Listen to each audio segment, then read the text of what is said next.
One small step for man, one giant leap for mankind.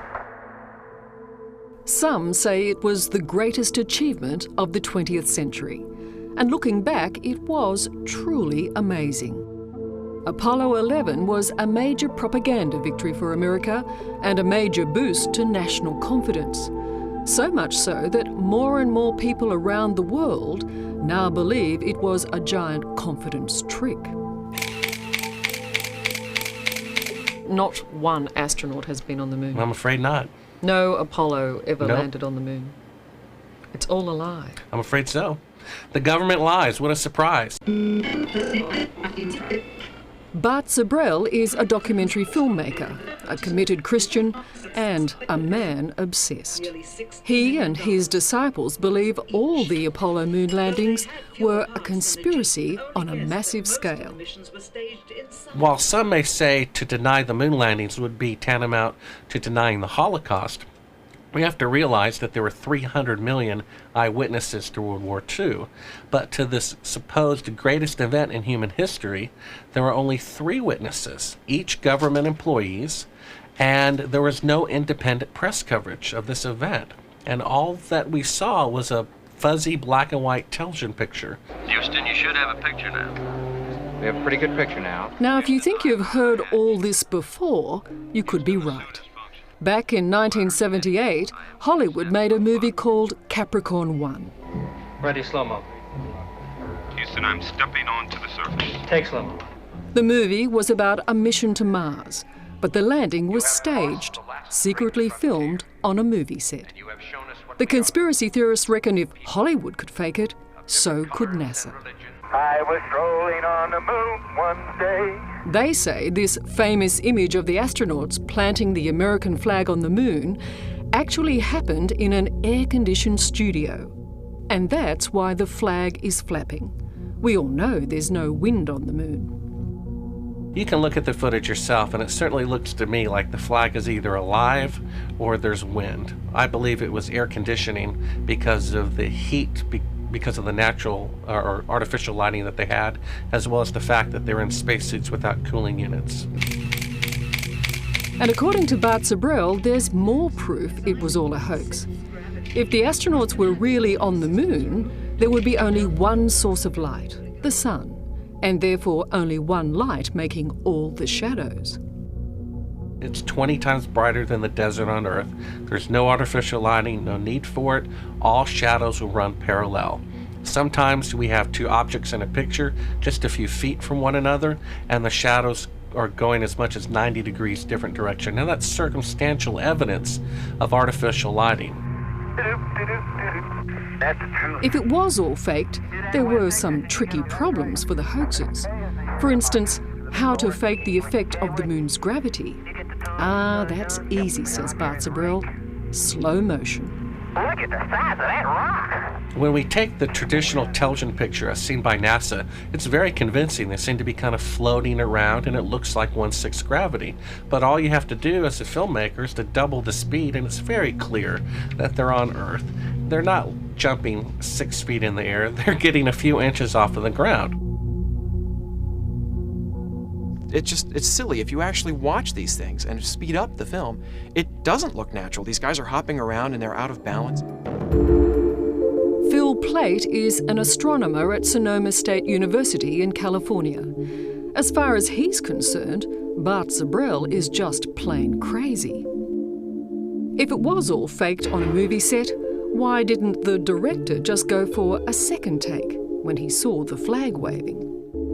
What's really going on is, in the airless environment of the moon, the astronauts have stuck a pole into the lunar surface and they're twisting it. And as they're twisting it, the flag is flapping. You don't need air to do that. It's very easy to show that you don't need air to do it. It's just the inertia of the cloth. It's just the flag flapping because material moves when you shake it.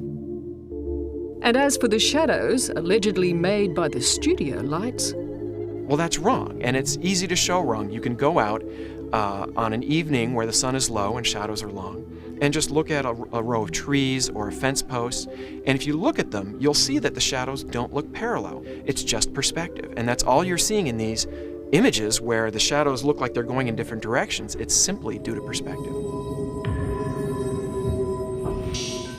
𝗟𝗡𝗏 claims that if the astronauts did travel to the moon, they would have passed through the 𝗏𝗏𝗡𝗏 radiation that surrounds the Earth.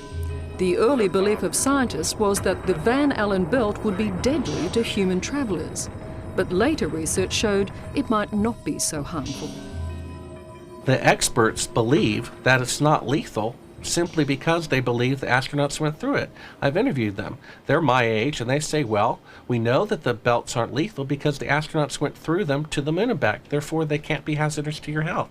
And that's their logic as to why the belts are not lethal. So what does NASA say about all this? At their headquarters in Houston, there's a museum for the mighty Saturn rockets that took the Apollo missions to the moon. Well, that's if you believe they did go to the moon. James Oberg is an unofficial spokesman for NASA. Unofficial because, apart from a brief press release, NASA has never made a detailed reply to the conspiracy theorists. I think NASA feels that it's almost beneath their dignity. It gives more credibility to the stories to respond to them. It left the people out there who wondered about these things saying, aha, they can't answer these questions. It actually made the conspiracy theories stronger. According to 𝗏𝗏𝗡𝗏, NASA faked the moon landing not once, but 6 times. And apparently, despite the thousands of NASA staff involved in the Apollo missions, not one of them has ever confessed to the fraud of the century. How many people do you think know about this hoax? The president knew, the Joint Chiefs of Staff knew, the president's closest staff knew, and then of course the people who photographed the false scenes knew. But we're talking potentially fewer than 100 people knowing that the moon landings were fraudulent. That's amazing. Well, it is amazing because you're saying every astronaut is a liar. Well, every single one of them. Yeah, they lied. 𝗏𝗏𝗡𝗏's theories may be far-fetched, even crazy, but at least they don't involve little green men in flying saucers. It seems, though, when it comes to anything to do with outer space, many Americans believe their government is guilty of a conspiracy of souls. This is Roswell Air Force Base in New Mexico, which became famous for the so-called Roswell incident. It was 1947, and at first, an official Army release announced a crash landing by a flying saucer. But then pressure was put on witnesses, and a new official announcement proclaimed it was nothing more than a weather balloon. A cover-up for sure, said the conspiracy theorists. Today, Roswell's most popular attraction is the UFO Museum, where clearly no one is letting the facts get in the way of a good story. Do you believe Roswell saw an alien craft? Did something land at Roswell in '47? I don't discount it. Richard Hoagland is another conspiracy theorist, but unlike 𝗏𝗏𝗡𝗏, he can claim some scientific credentials. Of course the Apollo astronauts went to the moon, he says, but the big conspiracy is what they found there. It's an extraordinary universe we live in. I have real data on real NASA pictures with real pedigrees that say that there are ruins out there that we have not been told about.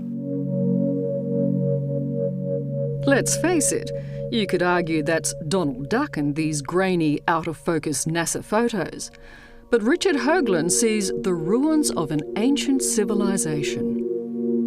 He says all the world's religions would be proved false if the truth of these pictures was revealed.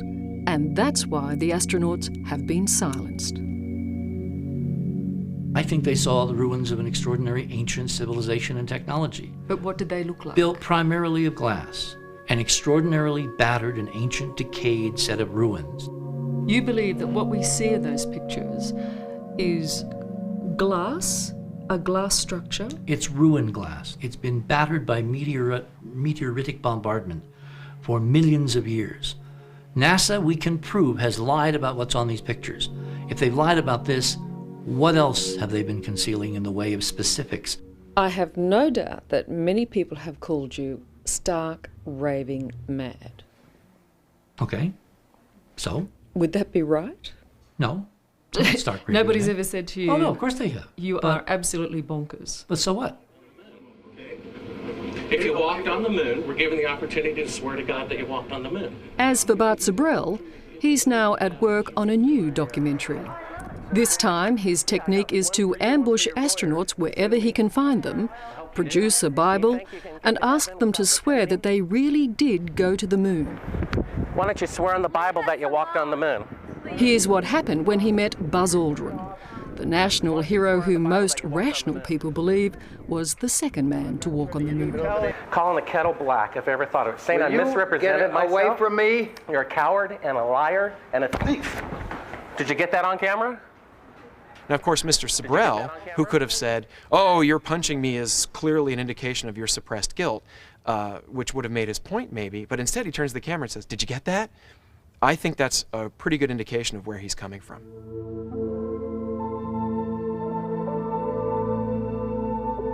Go to 𝗏𝗏𝗡𝗏's website and you'll find out how to buy a copy of his documentary. And there's no shortage of customers. Which makes you wonder, is he just in it for the money, or is he just plain nuts? Sure, it's an uphill battle. They faked going to the moon. They did it all in a studio. I mean, of course it sounds nutty. That's one of the things working in their favor. Has it affected you personally? Has it been difficult to convince people you're not a nutter? Hey, my philosophy is we're all insane and that some of us get caught and some of us don't. And you haven't been caught yet, perhaps? Not yet.